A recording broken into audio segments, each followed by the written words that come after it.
루이시라는 폴란드 귀족이 있었습니다. 유대인이 그 지역에서 여인숙을 경영하고 있었습니다. 그런데 땅은 폴란드 귀족의 땅이었습니다. 이방인은 땅을 가질 수가 없었습니다. 그 귀족 지주는 유대인을 심하게 다루었습니다. 조금이라도 월세가 늦으면 때리기까지 하였습니다.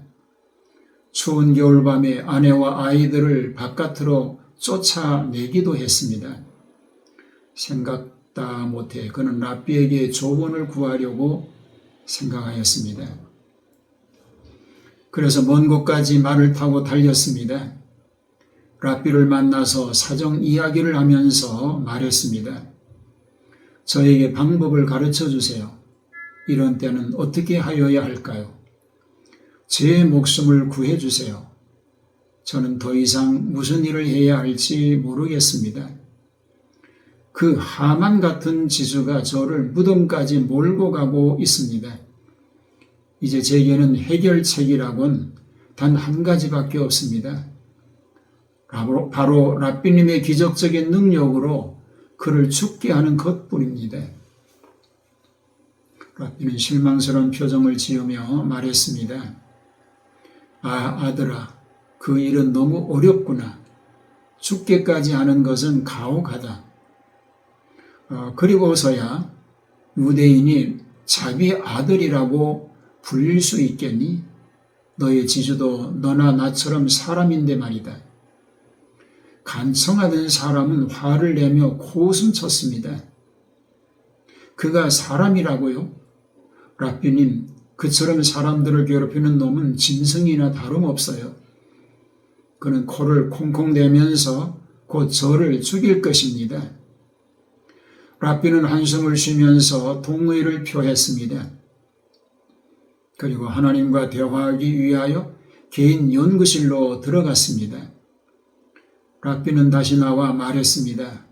이제 집으로 가라. 너를 핍박하던 자가 죽었다.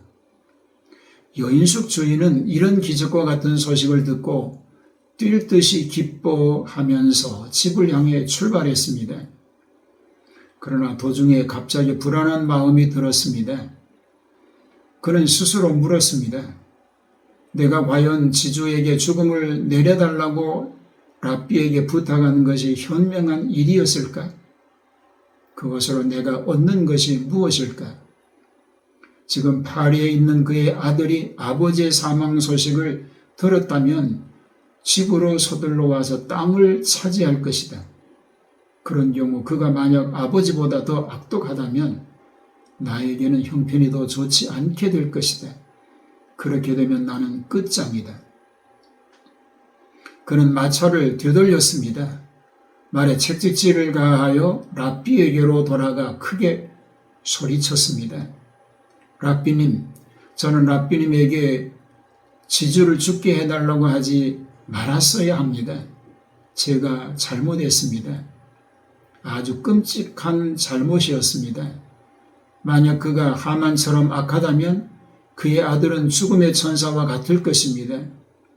이제 저는 모든 일을 후회합니다. 랍비는 크게 기뻐하면서 두 손을 번쩍 들었습니다. 그럼 이제 내가 무엇을 하랴? 그를 되살리랴? 그는 비꼬듯이 물었습니다. 그러자 그 사람은 뉘우치는 모습으로 말했습니다. 믿어주십시오. 어렵겠지만 제가 할 수 있는 일을 하겠습니다. 랍비는 다시 서재로 들어가 하나님과 개인적인 교제를 나누었습니다.